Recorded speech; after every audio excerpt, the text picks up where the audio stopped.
Student, আশা করি তোমরা ভালো আছো। তোমাদের অনেকের রিকোয়েস্টে আমি ট্যাক্সেশন শুরু করতে চলেছি, কিন্তু ট্যাক্সেশন শুরু করতে চলেছি বললেই হবে না। ট্যাক্সেশনের আমরা বিশেষ কয়েকটা চ্যাপ্টার মাত্র শুরু করব, তাও ডিটেল আমরা এই মুহূর্তে করতে পারবো না। আমরা তার স্পেসিফিক কয়েকটা সামনের পরীক্ষার দিকে লক্ষ্য রেখে অঙ্ক করব। অঙ্ক করতে করতে তার যে সমস্ত জায়গাগুলো বোঝানোর দরকার আমরা বুঝিয়ে দেব, কারণ প্রত্যেকটা সাবজেক্টের মতো ট্যাক্সেরও নিজস্ব কিছু পরিভাষা আছে। সেই পরিভাষাগুলো না বুঝলে ট্যাক্সেশন সম্পর্কে বোঝা সম্ভব নয়। আমি ট্যাক্সের আমার যে চ্যাপ্টারটা আমি শুরু করতে যাচ্ছি, সেই চ্যাপ্টারটা শুরু করার আগে যে কয়েকটা পরিভাষা বোঝা দরকার, আমি কেবলমাত্র সেই কটা পরিভাষা সম্পর্কে অল্প একটু 2-4 লাইনের মধ্যে বলে মূল চ্যাপ্টারের মধ্যে এন্ট্রি করব। দেখো তোমরা বুঝতে পারছো কিনা। ভারতের ইনকাম ট্যাক্স অ্যাক্ট 1961 নামে পরিচিত এই ইনকাম ট্যাক্সের অন্যান্য ফিগারের মতো বা অন্যান্য এরিয়ার মতো এর নিজস্ব একটা অ্যাকাউন্টিং পিরিয়ড রয়েছে। মূলত ইনকাম ট্যাক্সের অ্যাকাউন্টিং পিরিয়ড স্টার্ট হয় 0104 থেকে শেষ হয় 31/3। ধরা যাক 0104-এর 20-তে শুরু হয়েছে, সেটা শেষ হবে 31/3-21-এ। দেখো এর মধ্যে 12টা মাস রয়েছে। এই 12টা মাসের মধ্যে আমরা যে বছর কোনো একজন অ্যাসেসি কাজকর্ম করছেন, ইনকাম করছেন, সেটাকে আমরা বলি যে তার প্রিভিয়াস ইয়ার। প্রিভিয়াস ইয়ারের অপর একটা নাম আছে অ্যাকাউন্টিং ইয়ার, ACCOUNTING, অ্যাকাউন্টিং ইয়ার। ধরে নেওয়া যাক অ্যাকাউন্টিং ইয়ার 01/04/2020। এই অ্যাকাউন্টিং ইয়ারটা শেষ হচ্ছে 31/03/2021। এটাকে আমরা সংক্ষেপে বলি 2020-21। এটা হচ্ছে আমাদের অ্যাকাউন্টিং ইয়ার বা প্রিভিয়াস ইয়ার। এই পিরিয়ডের মধ্যে, মানে এপ্রিল টু মার্চ, এই পিরিয়ডের মধ্যে একজন ব্যক্তি কত টাকা ইনকাম করেছেন, সেই ইনকামটা আমাদের ইনকাম ট্যাক্স অথরিটির কাছে তার পরের বছর তাকে ডিটেল জানাতে হয়। সেই পরের বছরটা হচ্ছে ঠিক জাস্ট এর পরের বছর হবে 01/04/2021 থেকে 31/03/2022। সংক্ষেপে আমরা এটাকে বলবো 2021-22। এটারই নাম হচ্ছে প্রিভিয়াস অ্যাসেসমেন্ট ইয়ার। ভালো করে বোঝো। অর্থাৎ একটি ছেলে বা একজন পার্সন প্রিভিয়াস ইয়ারে কত ইনকাম করেছেন, সেই ইনকামটা অ্যাসেস হবে তার পরের বছর, জাস্ট পরের বছর। যদি তার প্রিভিয়াস ইয়ার হয়ে থাকে 2020-21, তাহলে তার অ্যাসেসমেন্ট ইয়ার হবে 2021-22। এই যে কথাটা আমি তোমাদেরকে বললাম যে জাস্ট পরের বছর, পরের বছর মানে যখন তখন ইচ্ছা করলেই শুরু করা যায় না। এই অ্যাসেসমেন্ট ইয়ারে তুমি প্রিভিয়াস ইয়ারে কত টাকা ইনকাম করেছো, কোন কোন খাতে ইনকাম করেছো, তার ডিটেল তোমাকে একটা রেডি করতে হবে। খাতেরও তোমরা জানো, ভারতবর্ষের যে কোনো অ্যাসেসি 5টা খাত বা 5টা জায়গা থেকে ইনকাম করতে পারে। যে যেভাবেই ইনকাম করুক না কেন, তাকে আমরা 5টা ভাগে ভাগ করতে পারি। সেই 5টা ভাগের কোন কোন সোর্স থেকে তুমি ইনকাম করেছো, সেই ইনকামটার ডিটেল নির্ধারিত একটা ডেট রয়েছে, সেই ডেটের মধ্যে তোমাকে সাবমিট করতে হবে। এটাকে বলা হয় return, RETURN, return of income, Returns of income. অর্থাৎ রিটার্নস অফ ইনকাম সাবমিট করার একটা স্পেসিফিক ডেট রয়েছে, অ্যাসেসমেন্ট পিরিয়ডের স্পেসিফিক ডেটে অথবা তার আগে তোমাকে রিটার্ন সাবমিট করতে হবে। এই রিটার্ন সাবমিট করার পর অ্যাসেসিং অফিসার, AO যাকে আমরা সংক্ষেপে বলি, বা ইনকাম ট্যাক্স অথরিটি তুমি যে রিটার্ন সাবমিট করেছো সেই রিটার্নের উপর অ্যাসেস করবেন।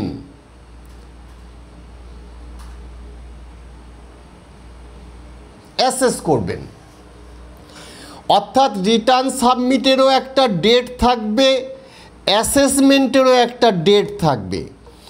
এই ডেটের মধ্যে অ্যাসেস করার পর যদি অ্যাসেসিং অফিসারের মনে হয় তুমি যে রিটার্ন সাবমিট করেছো সেই রিটার্নের মধ্যে কিছু ভুল আছে বা কিছু ল্যাক আছে বা কিছু ফাউল আছে, তাহলে আইন মোতাবেক মানে আইন অনুযায়ী according to income tax act তারা তোমার উপরে ইন্টারেস্ট অথবা পেনাল্টি চার্জ করবে এবং সেটা তোমাকে দিতে হবে। এবার কথা হচ্ছে কি, তাহলে আমার আজকের আলোচনা থেকে তোমাদের মনে হতে পারে যে তাহলে ইনকামের যা করা হবে প্রিভিয়াস ইয়ারে বা অ্যাকাউন্টিং পিরিয়ডে যা ইনকাম করা হবে সেই ইনকামটার ট্যাক্স বা রিটার্ন আমরা অ্যাসেস হওয়ার পর দেব। No, it is not true, এটা ঠিক নয়। এক্ষেত্রেও ইনকাম ট্যাক্সের একটা বক্তব্য আছে। ইনকাম ট্যাক্সের বক্তব্য হচ্ছে তুমি যে প্রিভিয়াস ইয়ারে তোমার অ্যাক্টিভিটি চালাচ্ছ, তুমি ইনকাম করছো, তোমাকে সেই ইনকামটার গতি প্রকৃতি লক্ষ্য করে তোমাকে আগেতেই মানে প্রিভিয়াস ইয়ারের মধ্যেই তোমাকে অ্যাসেস করতে হবে যে তোমার এবছর কত ইনকাম হতে পারে। প্রিভিয়াস ইয়ার মনে করো 2020-21 তোমার কত ইনকাম হতে পারে এবং সেই ইনকামটার উপর ট্যাক্স কত হতে পারে, এটা তোমাকে ফার্স্ট কোয়ার্টারের মধ্যেই একটা অ্যাসেস করে নিতে হবে নিজে নিজে। এটাকে বলে সেলফ অ্যাসেসমেন্ট। সেটা ক্যালকুলেশন করে তোমার যদি মনে হয় আমি যে ধরনের ইনকাম করছি বা করে চলেছি তাতে আমার এক বছরের মধ্যে ইনকামের উপর ট্যাক্স মোর দ্যান 10,000 হচ্ছে, যদি 10,000 অথবা তার বেশি টাকা তোমার ট্যাক্স দেওয়ার প্রয়োজন হবে বলে তুমি অ্যাসেস করে থাকো, সেলফ অ্যাসেসমেন্ট, এটা ভুল হতে পারে। যদি তোমার মনে হয় যে 10,000 অথবা তার বেশি তোমাকে ট্যাক্স দিতে হবে, তাহলে কিন্তু বাবা তোমাকে অ্যাসেসমেন্ট ইয়ারের মধ্যেই মানে 2020-21 মধ্যেই 2020-21 মধ্যেই তোমাকে ট্যাক্স জমা দিতে হবে। এই যে ট্যাক্সটা, এই ট্যাক্সটা তোমাকে বলা হয়েছে অ্যাডভান্স ট্যাক্স।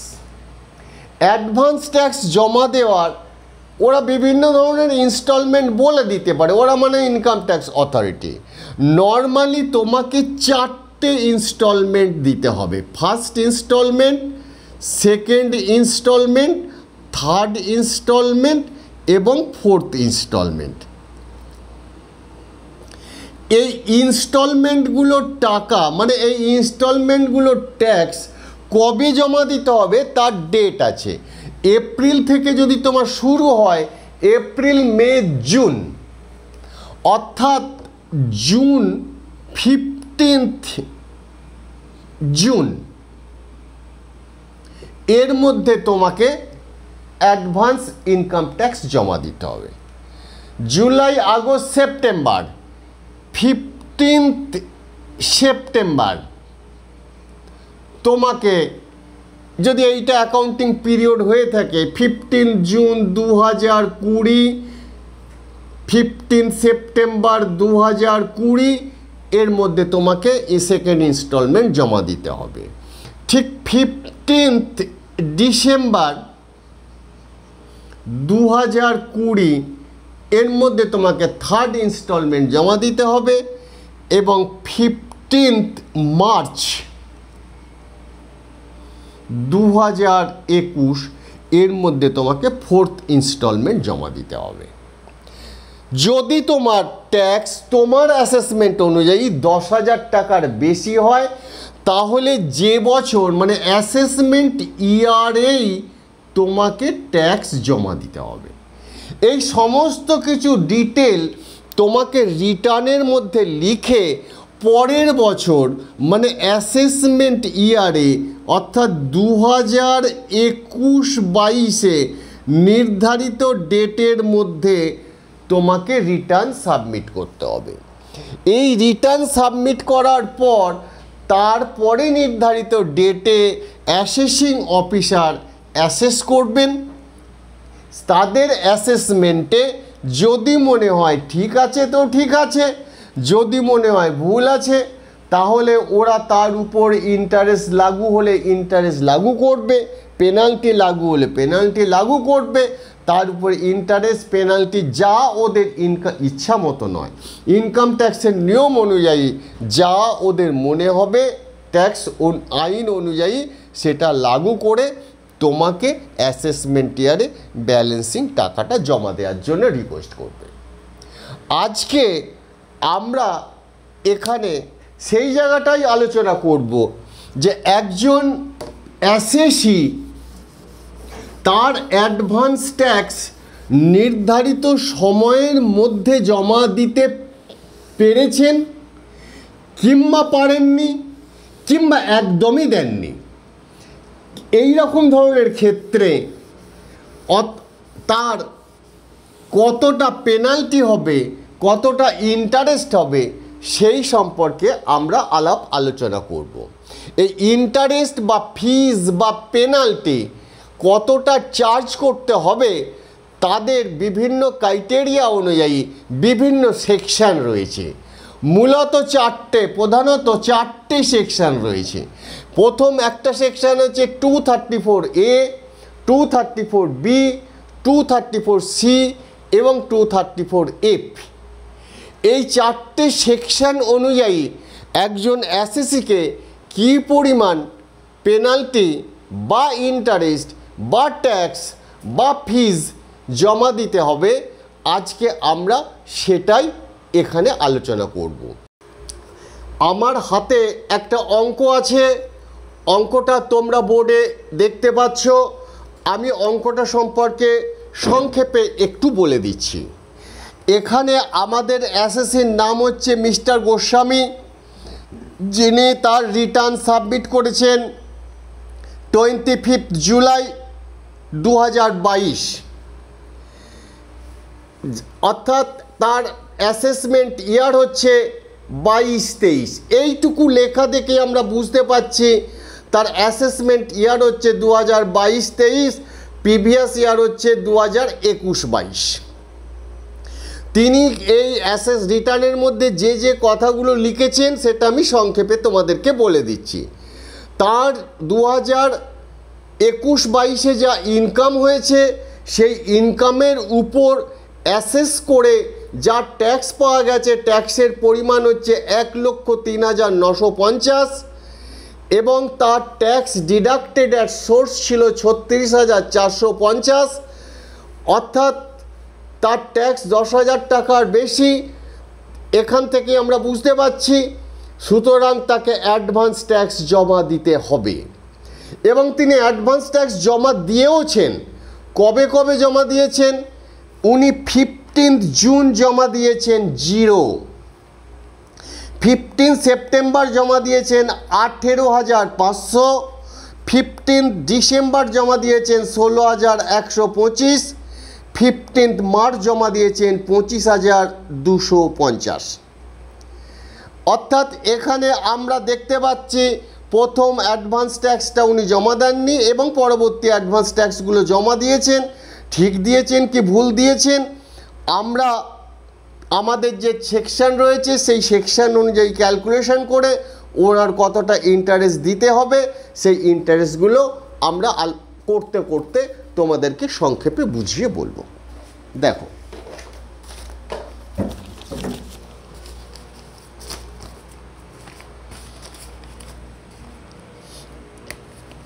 আমি প্রথমেই লিখছি ক্যালকুলেশন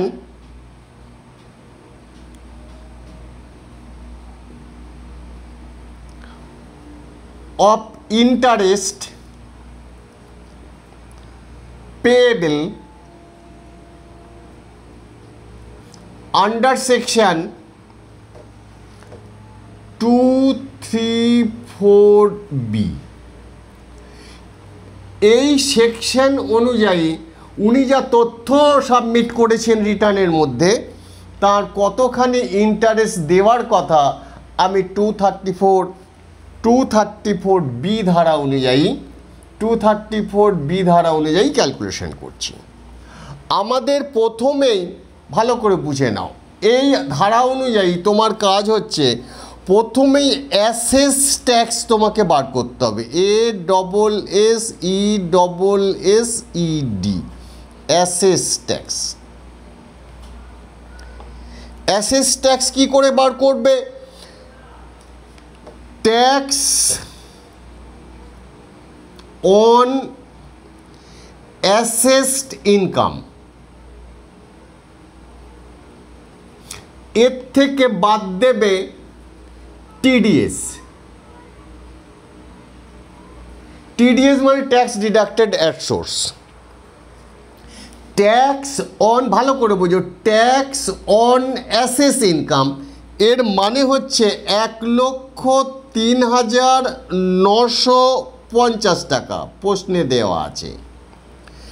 ট্যাক্স ডিডাক্ট করা হয়েছে অ্যাট সোর্সে 36,450 টাকা। তাহলে অ্যাসেস ট্যাক্স হলো 67,500 টাকা। এটা হচ্ছে তার ইনকামের অ্যাসেস ট্যাক্স। আমাদের যা অ্যাসেস ট্যাক্স বের করেছি তার 90% তোমাকে ক্যালকুলেশন করতে হবে। ঠিক একইভাবে স্টেপ বাই স্টেপ করে দিচ্ছি আমি। 90% of assess tax, ASSESSED, assess tax, তার মানে 90% অফ 67,500, ফিগারটা দাঁড়ালো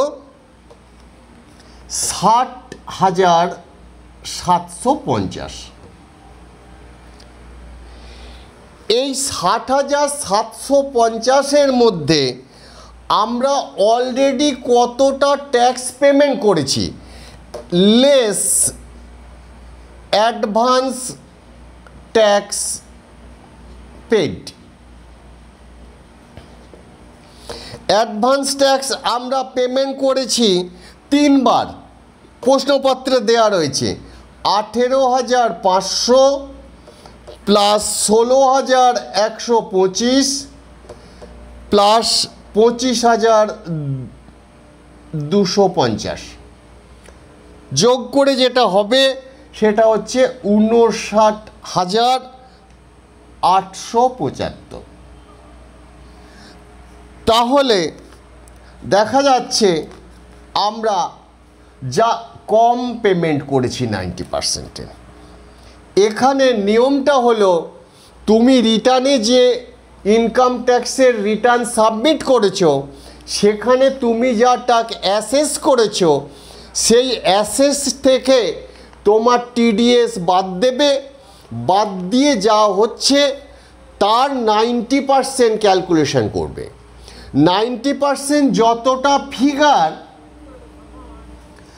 তার থেকে বাদ দেবে তুমি অ্যাডভান্স ট্যাক্স কতটা দিয়েছো। যদি 90%-এর কম অ্যাডভান্স ট্যাক্স পেমেন্ট করো তাহলেই তোমাকে 234B ধারা অনুযায়ী ইন্টারেস্ট পেমেন্ট করতে হবে। আমি বোঝাতে পারলাম কি জানি না। তাহলে 234-এর বি বুঝতে পেরেছ। আমাদের এখানে উনি 90%-এর কম পেমেন্ট করেছেন, সুতরাং ইন্টারেস্ট মিস্টার গোস্বামীকে পেমেন্ট করতে হবে।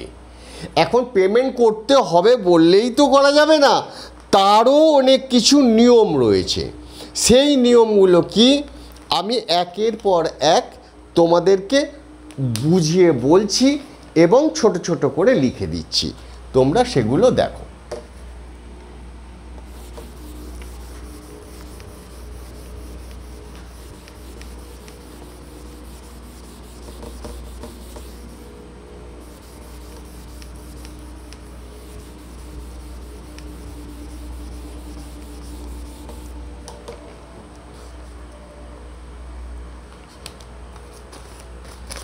আমি লিখছি, তোমরা দেখো। As advance tax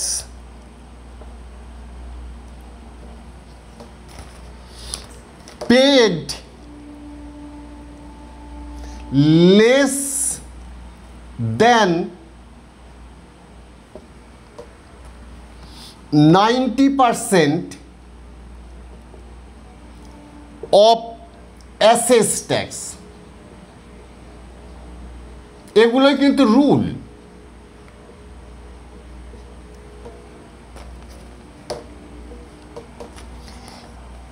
interest under section 234B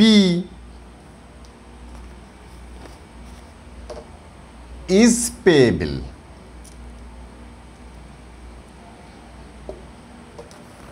কিভাবে পেমেন্ট করবে তার নিয়মটা হচ্ছে 1%, ভালো করে বুঝে নাও, per month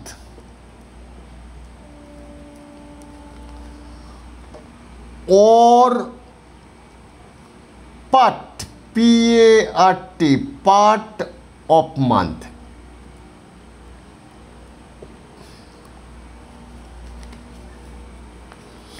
into period of default,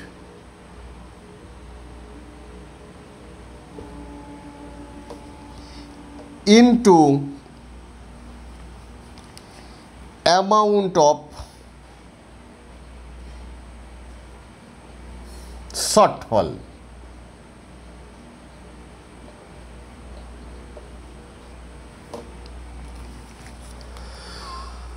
আমাদের এখানে দেখো লেখা আছে 1% হারে পার মান্থ তোমাকে ইন্টারেস্ট দিতে হবে যতটা পিরিয়ড তুমি ডিফল্ট করেছো, পিরিয়ড অফ ডিফল্ট। কতটা টাকার উপর? Amount of shortfall. এটা কে বলছে? 234B সেকশন বলছে। এখন তোমাদের মধ্যে প্রশ্ন জাগতে পারে বা তোমরা আমাকে করতে পারো, পিরিয়ড অফ শর্টফল বলতে আপনি কি বলতে চাইছেন? আমি কিছু বলতে চাইছি না। ইনকাম ট্যাক্স বলছে পিরিয়ড অফ শর্টফল বলতে বোঝানো হয়েছে যে পিরিয়ডে তুমি ইনকাম করেছো তারপরে যে নতুন পরের যে অ্যাকাউন্টিং পিরিয়ডটা শুরু হচ্ছে, অর্থাৎ 1/4 পরবর্তী যে অ্যাকাউন্টিং পিরিয়ডটা শুরু হয়েছে সেখান থেকে ডেট অফ অ্যাসেসমেন্ট, এরপরে ডেট অফ অ্যাসেসমেন্ট এটা কত মাস, কতটা মাস তোমাকে বের করতে হবে।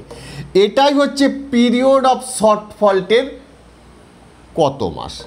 এবার 1% হারে তত মাসের এবং যতটা শর্টফল হয়েছে তার উপর তোমাকে ইন্টারেস্ট দিতে হবে। আমি যা বললাম নিশ্চয়ই তোমরা বুঝতে পেরেছো। শর্টফল তো খুব সহজে বের করা যাবে।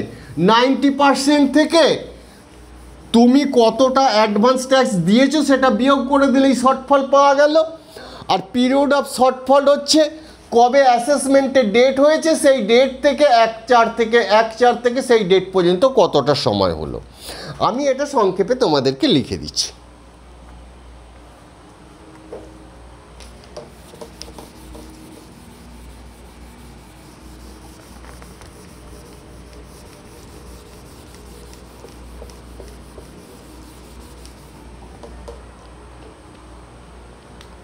Period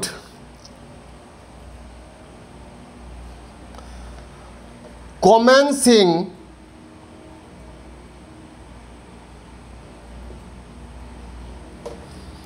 from April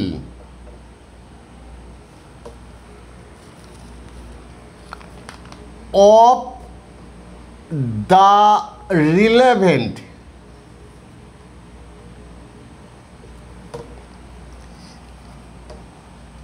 assessment year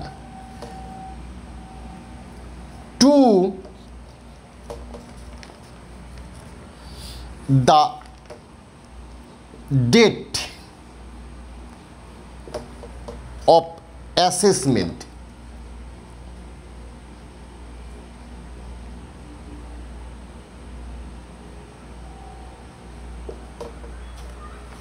of income.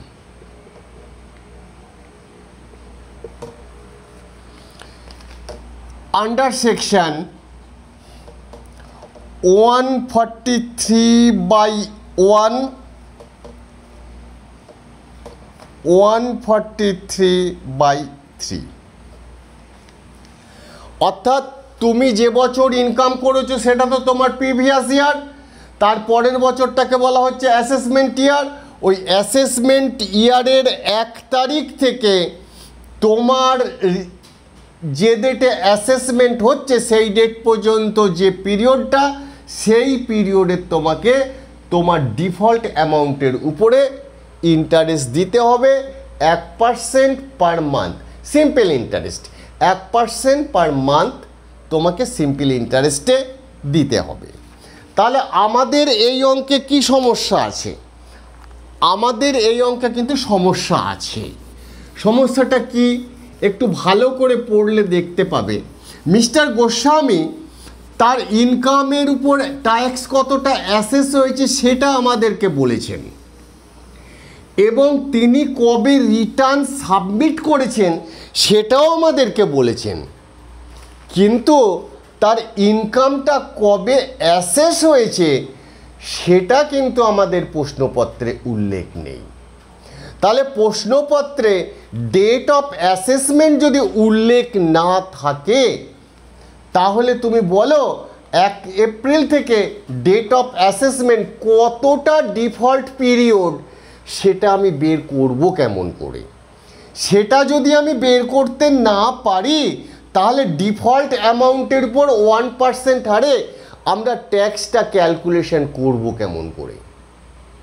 অর্থাৎ একটা জায়গায় একটা ফিগার আমাদের প্রশ্নপত্রে অফ থাকায়, দেওয়া না থাকায় আমরা ভদ্রলোকের ইন্টারেস্ট পেবিল হলেও অ্যাকচুয়াল ইন্টারেস্টটা কত সেটা আমরা ক্যালকুলেশন করতে পারছি না বা পারবো না। এই কারণে আমি বলতে পারি 234-এর বি ধারা অনুযায়ী ভদ্রলোককে কোনো ট্যাক্স দিতে হবে না। আমি যে কথাটা বললাম এটা সংক্ষেপে তোমাদেরকে লিখে দিচ্ছি, এটাই তোমরা পরীক্ষায় লিখে দেবে। Date of assessment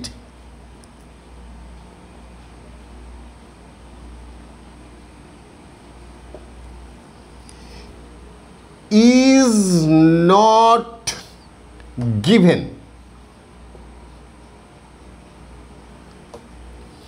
in the question.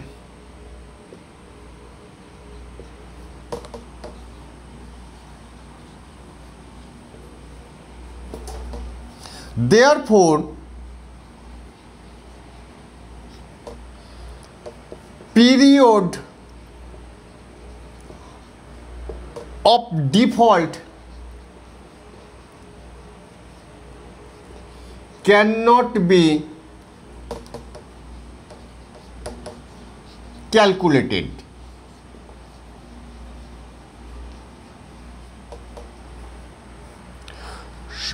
So, liability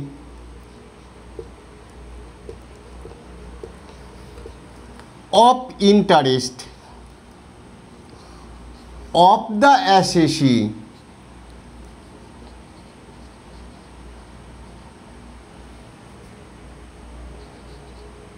should not be paid according to under section 234B।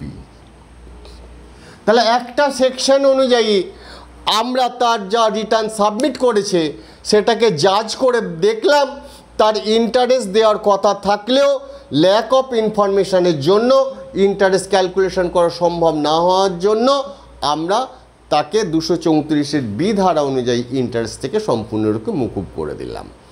এখন আমরা এই ভদ্রলোকে 234-এর বি ধারা ফেল মারলেও 234-এর সি ধারা অনুযায়ী আমরা ওনার যার তথ্য দিয়েছেন কোনো রকম ইন্টারেস্ট ক্যালকুলেশন করা যায় কি না সেটা আমরা দেখব। ইনকাম ট্যাক্স এমন একটা অথরিটি, তারা যত রকমভাবে পারবে অ্যাসেসির কাছ থেকে পকেট কাটার, মানে তার থেকে তাদের ইনকাম চার্জ করার তারা শেষ মুহূর্ত পর্যন্ত চেষ্টা করবে। একটা ধারা ফেল মেরেছে, অন্য ধারাতে তারা দেখবে ওর থেকে ইন্টারেস্ট কোনোভাবে আদায় করা সম্ভব কি সম্ভব নয়। আমরা তাই 234-এর সি ধারা অনুযায়ী তার কি হবে সেটা ক্যালকুলেশন করে দেখাচ্ছি। 34 সি ধারা অনুযায়ী আমাদের ইন্টারেস্ট ক্যালকুলেশন করতে গেলে সর্বপ্রথমে জানা দরকার ইনকাম ট্যাক্স রিটার্নে অ্যাসেসি কী পরিমাণ ইনকাম দিয়েছেন এবং সেই ইনকামটা আর অ্যাসেস ইনকামটা দুটো সেম না আলাদা, এই দুটো ফিগার আমাদের জানা দরকার। আমাদের অঙ্কের মধ্যে কতটা অ্যাসেস ইনকাম হয়েছে এবং তার ট্যাক্স কতটা অ্যাসেস ইনকামের ট্যাক্স সেই ফিগারটা দেওয়া রয়েছে। অর্থাৎ আমাদের অঙ্কে অ্যাসেস ইনকামও দেওয়া নেই, আর রিটার্নের মধ্যে অ্যাসেসি কতটা ইনকাম ডিক্লেয়ার করেছেন সেটাও দেওয়া নেই, যার ফলে 234-এর সি ধারা অনুযায়ী এর ইন্টারেস্ট ক্যালকুলেশন করাটা একটু কঠিন হয়ে পড়ছে। আমরা সেই কারণে একটা অ্যাজাম্পশন করে নিচ্ছি, যে ধরে নিচ্ছি মিস্টার গোস্বামী তার রিটার্নে যে ইনকাম ডিক্লেয়ার করেছেন আর অ্যাসেসিং অফিসার যে ইনকাম তার অ্যাসেস করেছেন দুটোই সেম। এই দুটো সেম ধরে নিয়ে 234-এর সি ধারা অনুযায়ী তার ইন্টারেস্ট কত হবে সেটা আমি এই অঙ্কটার ক্ষেত্রে ক্যালকুলেশন করে দেখাচ্ছি। তাহলে 234-এর সি ধারা সেখানেই অ্যাপ্লিকেবল যেখানে অ্যাসেসি তার রিটার্নের মধ্যে ইনকাম কতটা ডিক্লেয়ার করবেন এবং সেই ডিক্লেয়ার ইনকাম এবং অ্যাসেস ইনকাম কতটা সেটা জানতে পারবো। এই দুটো ফিগার জানতে পারলেই আমরা 234-এর সি অ্যাপ্লাই করতে পারবো। আমাদের এখানে দুটোই অফ রয়েছে, তাই আমরা দুটো সেম আছে ধরে নিয়ে আমরা কতটা ইন্টারেস্ট হবে সেই প্রসিডিওরটা এই অঙ্কটা করতে করতে 234-এর ইন্টারেস্ট ক্যালকুলেশন করার প্রসিডিওরটা তোমাদেরকে দেখিয়ে যাচ্ছি, তোমরা তাহলে বুঝতে পারবে। দেখো আমাদের অঙ্কে ট্যাক্স অন রিটার্ন ইনকাম দেয়া রয়েছে 1,03,950। আমি আরেকবার বলে নিচ্ছি, রিটার্নে যা ট্যাক্স দেয়া রয়েছে, রিটার্নের উপর যা ইনকাম আছে এবং অ্যাসেস ইনকাম দুটো সেম, আমরা এটা ধরে নিয়ে অঙ্ককে প্রসেস করছি। এবং তার উপর ট্যাক্সটা কত আমাদের প্রশ্নপত্রে দেয়া রয়েছে 1,03,950। টিডিএস ছিল 36,450, অর্থাৎ ব্যালেন্স ট্যাক্স রয়েছে 67,500। সেটাই আমি লিখেছি নেট ট্যাক্স ডিউ।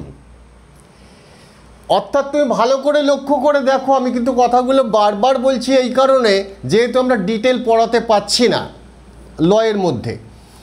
এখানে দেখো মিস্টার গোস্বামীর ট্যাক্স 1,03,950, যেটা 10,000 টাকার বেশি। এই 10,000 টাকার বেশি বলেই মিস্টার গোস্বামীকে অ্যাডভান্স ট্যাক্স জমা দিতে হবে। অ্যাডভান্স ট্যাক্স কবে জমা দেবেন? যে পিরিয়ডে উনি ইনকাম করছেন, যেটাকে আমরা ইনকাম ট্যাক্সের ভাষায় বলি প্রিভিয়াস ইয়ার, সেই প্রিভিয়াস ইয়ারেই তাকে জমা দিতে হবে। এবং অ্যাডভান্স ট্যাক্স জমা দেওয়ার একটা নির্দিষ্ট নিয়ম আছে, যেটা তোমার প্রিভিয়াস ইয়ার, সেই প্রিভিয়াস ইয়ারের প্রথম অ্যাডভান্স ট্যাক্স জমা দেবে 15 জুন, সেকেন্ড অ্যাডভান্স ট্যাক্স জমা দেবে 15 সেপ্টেম্বর, থার্ড অ্যাডভান্স ট্যাক্স জমা দেবেন 15 December, and fourth advance tax জমা দেবে 15 মার্চ। আমাদের অঙ্কটায় প্রিভিয়াস ইয়ার 21-22 ছিল, তাই আমি লিখে দিয়েছি 15 জুন 2021, 15 সেপ্টেম্বর 2021, 15 ডিসেম্বর 2021, 15 মার্চ 2022। তোমার পরীক্ষার প্রশ্নপত্রে যা প্রিভিয়াস ইয়ার থাকবে সেগুলো বুঝে বুঝে লিখবে, কিন্তু ডেটটা আমি যে জায়গাটা আন্ডারলাইন করেছি লাল লাইন দিয়ে, সেই ডেটটা হচ্ছে। এবং তোমার অ্যাডভান্স ট্যাক্স জমা দেওয়ার নিয়ম হচ্ছে, যে ডেট স্পেসিফাই করে দিয়েছে ইনকাম ট্যাক্স, সেই ডেটে অথবা তার আগে তোমাকে অ্যাডভান্স ট্যাক্স জমা দিতে হবে। তাই আমি লিখেছি, দেখো একই লেখা, অন অর বিফোর, প্রত্যেকটাতেই দেখো on or before, on or before, on or before, প্রত্যেকটাতেই আমি সেম কথা লিখেছি, লিখে ডেটটা লিখেছি আর অ্যাসেসমেন্ট ইয়ারের ডেটটা, অর্থাৎ এই 4টে ডেটে অ্যাডভান্স ট্যাক্স জমা দিতে হবে। তাহলে আমাদের এখানে দেখো, তোমার রিটার্ন অনুযায়ী বা অ্যাসেস অনুযায়ী ট্যাক্স হচ্ছে 1,03,950, টিডিএস অলরেডি 36,450। টিডিএস মানে হচ্ছে ট্যাক্স ডিডাক্টেড অ্যাট সোর্স, তুমি যেখানে ইনকাম করেছো সেখানে তারা তোমার থেকে ট্যাক্স কেটে নিয়েছে অন বিহাফ অফ ইউ, সেই কোম্পানি বা সেই কনসার্ন তোমার হয়ে 36,450 ইনকাম ট্যাক্স অথরিটিকে জমা দিয়ে দিয়েছে। অর্থাৎ তোমার 1,03,950-এর মধ্যে 36,450 আইটির কাছে জমা পড়ে গেছে, এখনও 67,500 টাকা জমা দিতে হবে। এই 67,500 তোমাকে 4টে ইনস্টলমেন্টে জমা দেওয়ার কথা। আমি নিশ্চয়ই যা বলছি তুমি বুঝতে পারছো।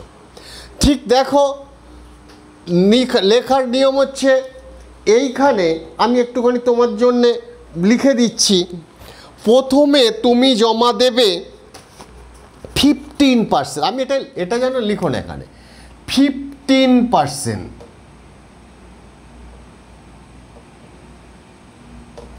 তারপরে জমা দেবে 45%, অঙ্কটা একটু বড় হচ্ছে।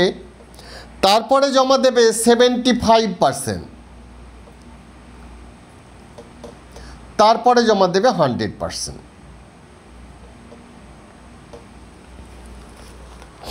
দেখো এখন তোমার মনে প্রশ্ন হচ্ছে 15%, 45%, 75%, 100% অফ হোয়াট?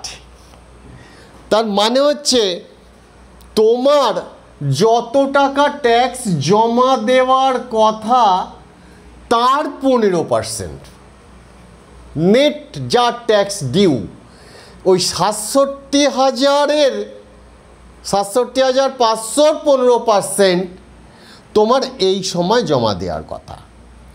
67,500 45% এই সময়, ওর 75% এই সময়ের মধ্যে ডিপোজিটেড হয়ে যাওয়া উচিত।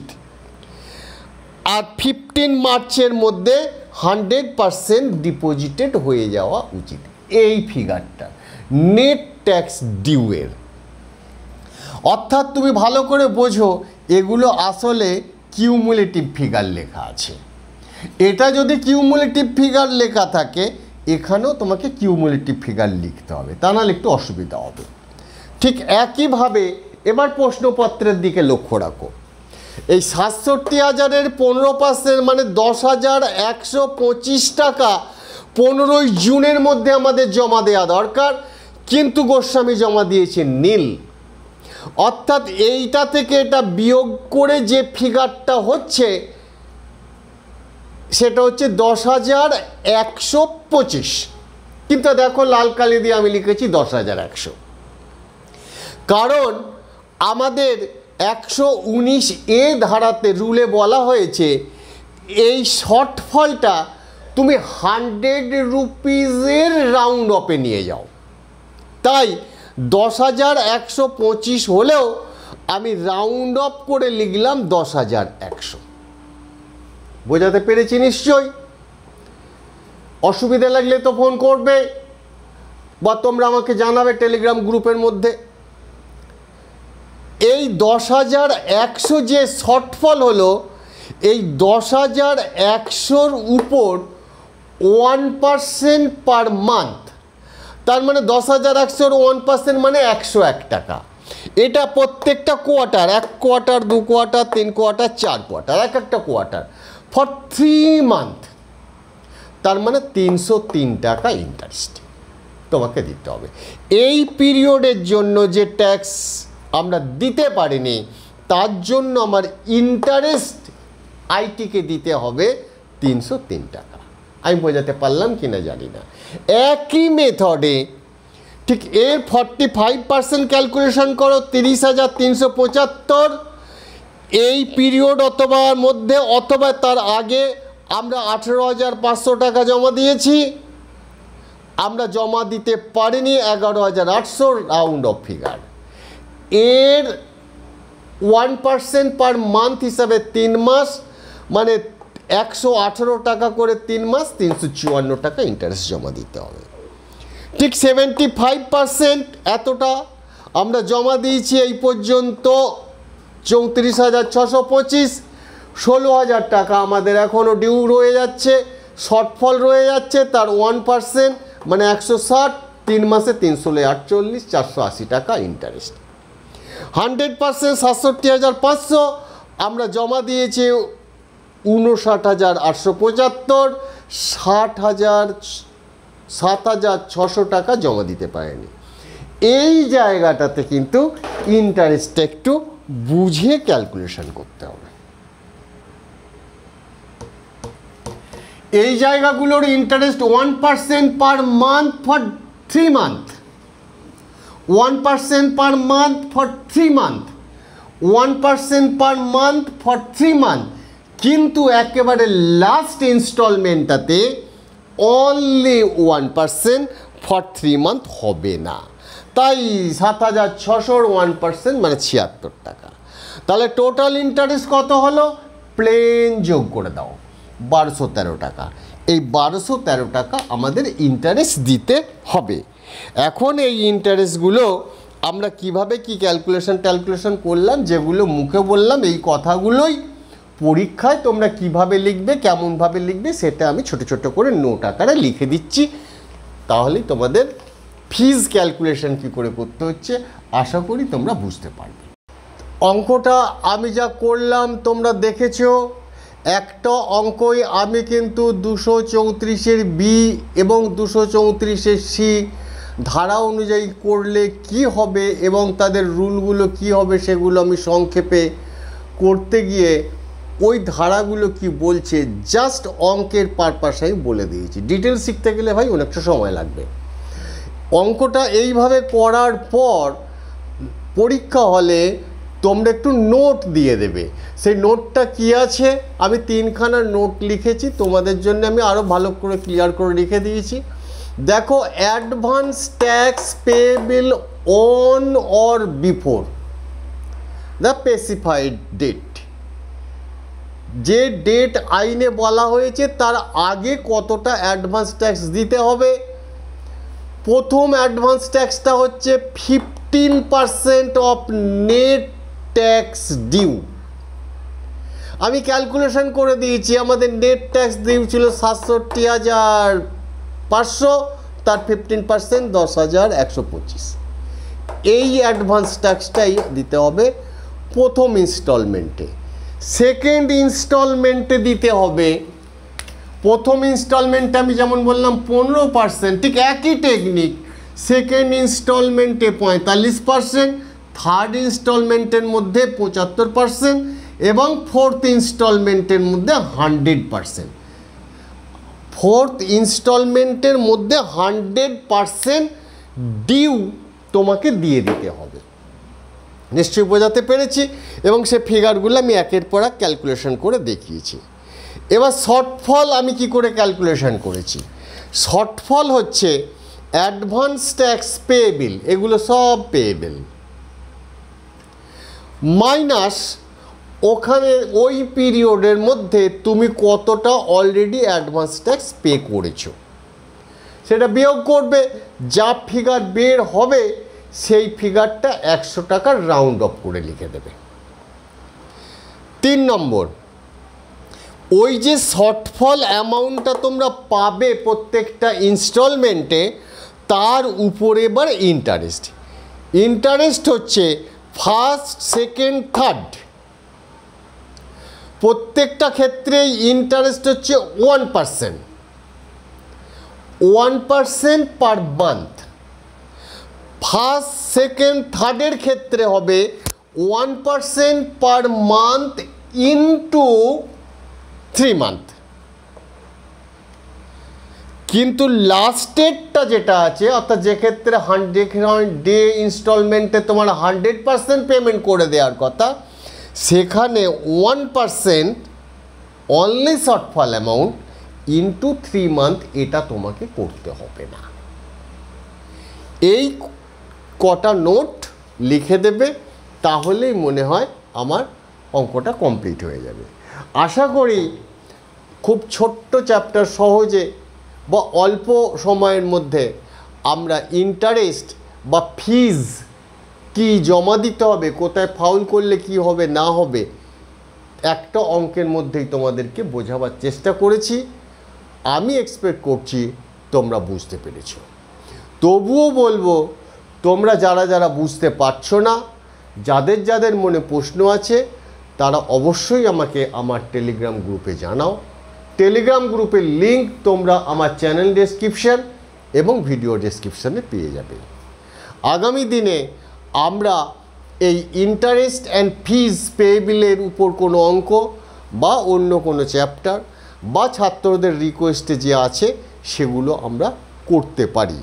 যাতে তোমাদের এটা মিস না হয়, তোমরা অবশ্যই আমার চ্যানেলটিকে সাবস্ক্রাইব করে নোটিফিকেশন অল করে রাখো।